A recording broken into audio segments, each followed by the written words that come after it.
It says in the report, there are gaps in the information. It says in the report, multiple linchpin assumptions are what this assessment, a linchpin assumption, you know what that is? That means your entire premise is predicated on a linchpin. If you're wrong, everything else is wrong. And yet, and still, this report acknowledges it's likely severe damage. Again, this is preliminary, but leaked because someone had an agenda to try to muddy the waters and make it look like this historic strike wasn't successful. I'm going to get to the chairman in a moment because he's going to lay out the particulars for you based on his professional military experience. But here's what other folks are saying. The DIA that put that report out says this is a preliminary low-confidence report and will continue to be refined as additional intelligence becomes available. How about the Israeli Atomic Energy Commission? The devastating U.S. strikes on Fordo destroyed the site's critical infrastructure and rendered the enrichment facility inoperable. Have any of these quotes made their way into the New York Times or the Washington Post, MSNBC, CNN? Any of these quotes? How about this one? This is a new one from the UN, the United Nations. No friend of the United States, or certainly Israel often. Here's the head of the UN Atomic Energy Agency this morning, Rafael Grossi. U.S. and Israeli strikes caused enormous damage to Iran's nuclear sites. Don't take my word for it. How about the IDF's chief of staff? I can say here that the assessment is that we significantly damaged the nuclear program, setting it back by years. I repeat, years. The Iranian foreign minister, the spokesman, our nuclear installations have been badly damaged, that's for sure. I'm sure that's an understatement. John Radcliffe, the director of the CIA, putting out a statement just last night. CIA can confirm that a body of credible intelligence indicates Iran's nuclear program has been severely damaged by recent targeted strikes.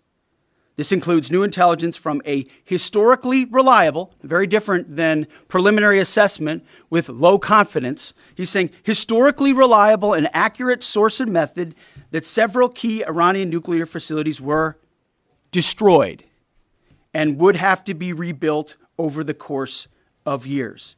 CIA continues to collect additional reliably sourced information to keep appropriate decision makers fully informed.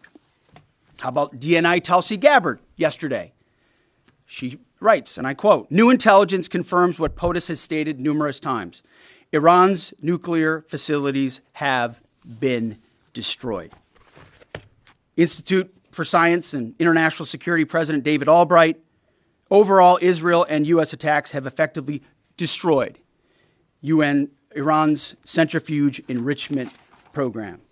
Time and time again, I can go down the list, those that understand, those that see, those that do proper assessments recognize that what the United States military did was historic.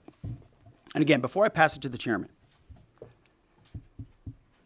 because you, and I mean specifically you, the press, specifically you, the press corps, because you cheer against Trump so hard, it's like in your DNA and in your blood to cheer against Trump, because you want him not to be successful so bad, you have to cheer against the efficacy of these strikes. You have to hope maybe they weren't effective. Maybe the way the Trump administration has represented them isn't true. So let's take half-truths, spun information, leaked information, and then spin it. Spin it in every way we can to try to cause doubt and manipulate the public mind over whether or not our brave pilots were successful. How many stories have been written about how hard it is to, fly a plane for 36 hours? Has MSNBC done that story? Has Fox? Have we done the story how hard that is? Have we done it 2 or 3 times so that American people understand how difficult it is to shoot a drone from an F-15 or 16 or F-22 or F-35? Or what it's like to man a Patriot battery? Or how hard it is to refuel midair? Giving the American people an understanding of how complex and sophisticated this mission really was. There are so many aspects of what our brave men and women did that because of the hatred of this press corps are undermined because your people are trying to leak and spin that it wasn't successful. It's irresponsible. And folks in this room are privy to that information because of the proximity here in the Pentagon. It's an important responsibility. And time again, classified information is leaked or peddled for political purposes to try to make the president look bad. And what's really happening is you're undermining the success of incredible B-2 pilots and incredible F-35 pilots and incredible refuelers and incredible air defenders who accomplished their mission, set back a nuclear program in ways that other presidents would have dreamed. How about we celebrate that? How about we talk about how special America is, that only we have these capabilities? I think it's too much to ask, unfortunately, for the fake news. So we're used to that. But we also have an opportunity to stand at the podium and read the truth of what's really happening. And the reality is, you want to call it destroyed, you want to call it defeated, you want to call it obliterated, choose your word.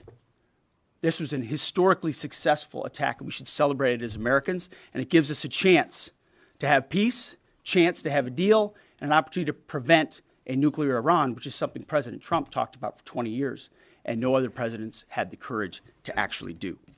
So with that, I want to hand it over to the chairman of the Joint Chiefs. They've done technical analysis on this, not just on the strike, but also on our Patriot defenders, on Udeid. And Mr. Chairman, I'll hand it over to you. Good morning. Thank you, Mr. Secretary, and good morning, and all of you. Thank you for being here. As a follow-up to my comments on Sunday's press conference, I wanted to give you a few updates this morning on something I'm honored to do as a chairman, and that's a chance to get to talk about some of our service members and the incredible things that they do on behalf of our nation. And I apologize ahead of time for the length and the detail. Today, I'm going to brief you on a couple things. First, I'm going to talk about our air defenders at Udeid in Qatar and their actions on Monday. Then I'm going to walk you through a little bit about the academics that went into the attack against Fordo, the massive ordnance penetrator weapon, and we're going to show a video that highlights the effects that weapon has. Of course, nobody was down inside the target, so we don't have video from the target. First, on Monday, as the President has stated, on Monday morning we began to receive indications and warnings that Iran intended to attack U.S. bases in the region. That morning, building on the work that CENTCOM Commander Eric Kurilla had done, and on the orders of the President, at Udeid Air Base in Qatar and around the region, we assumed a minimum force posture. Most folks had moved off the base to extend the security perimeter out away from what we assessed might be a target zone, except for a very few Army soldiers at Udeid. At that point, only 2 Patriot batteries remained on base, roughly 44 American soldiers responsible for defending the entire base, to include CENTCOM's forward headquarters in the Middle East, an entire air base, and all the U.S. forces there. The oldest soldier was a 28-year-old captain. The youngest was a 21-year-old private who'd been in the military for less than 2 years. So let's put ourselves out there for a second. Imagine you're that young first lieutenant, you're 25 or 26 years old, and you've been assigned as the tactical director inside the command and control element. You, at that age, are the sole person responsible to defend this base. Listening next to you is your early warning operator whose job is to notify you of imminent attack. There's 5 people inside a vehicle and 5 people outside of a vehicle around these, a total of, as I said, 44. By the way, you've sat in the Middle East for years, deployed over and over again, extended multiple times, always being prepared, but unsure of when that particular day will come that you must execute your mission and not fail at doing it. In this case, these Patriot crews were deployed from Korea and Japan as part of our U.S. forces there to ensure that we had the most capable missiles in the CENTCOM area of responsibility. As the day continues, you start to hear more and more chatter in the information space about a pending attack. And as the sun starts to set in the west, you get orders from your higher headquarters to make sure that your missile batteries are pointed to the north. There are just a few other teammates. It's hot, you're getting nervous, and you expect an attack.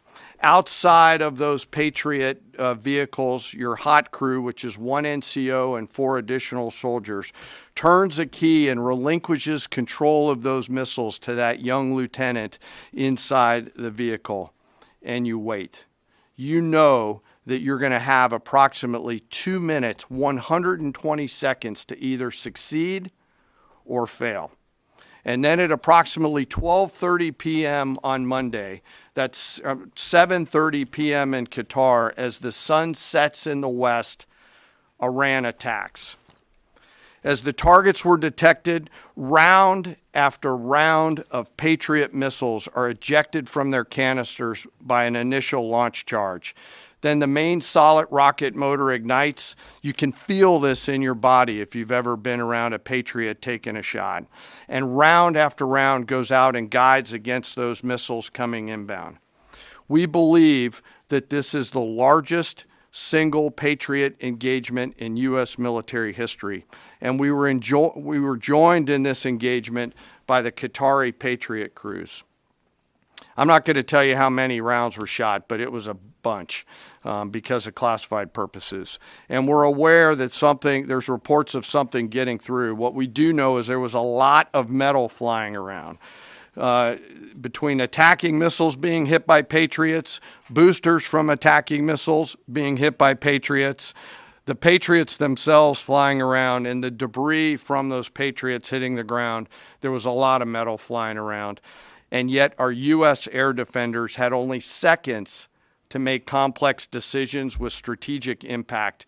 These awesome humans, along with their Qatari brothers and sisters in arms, stood between a salvo of Iranian missiles and the safety of Udeid. They are the unsung heroes of the 21st century United States Army. And I know a lot of you have seen the videos online and the excitement as those Patriots departed their launchers and went up and guided. This really demonstrates the combat capability and capacity of our Army air defenders. Simply stated, they absolutely crushed it. If you'd flip this over, thanks. Let me next move to a walkthrough of the GBU-57 massive ordnance penetrator weapon and share a little bit about the planners who did this and their work on the weapon. First, let me set the stage for you. There's an organization in the U.S. called the Defense Threat Reduction Agency, DTRA. DTRA does a lot of things for our nation, but DTRA is the world's leading expert on deeply buried underground targets. In 2009, a Defense Threat Reduction Agency officer was brought into a vault at an undisclosed location and briefed on something going on in Iran. For security purposes, I'm not going to share his name. He was shown some photos and some highly classified intelligence of what looked like a major construction project in the mountains of Iran. He was tasked to study this facility, work with the intelligence community to understand it, and he was soon joined by an additional teammate. For more than 15 years, this officer and his teammate lived and breathed this single target, Fordo, a critical element of Iran's covert nuclear weapons program. He studied the geology. He watched the Iranians dig it out. He watched the construction, the weather, the discard material, the geology, the construction materials, where the materials came from. He looked at the vent shaft, the exhaust shaft, the electrical systems, the environmental control systems, every nook, every crater, every piece of equipment going in and every piece of equipment going out. They literally dreamed about this target at night when they slept. They thought about it driving back and forth to work, and they knew from the very first days what this was for. You do not build a multi-layered underground bunker complex with centrifuges and other equipment in a mountain for any peaceful purpose. They weren't able to discuss this with their family, their wives, their kids, their friends, but they just kept grinding it out. And along the way, they realized we did not have a weapon that could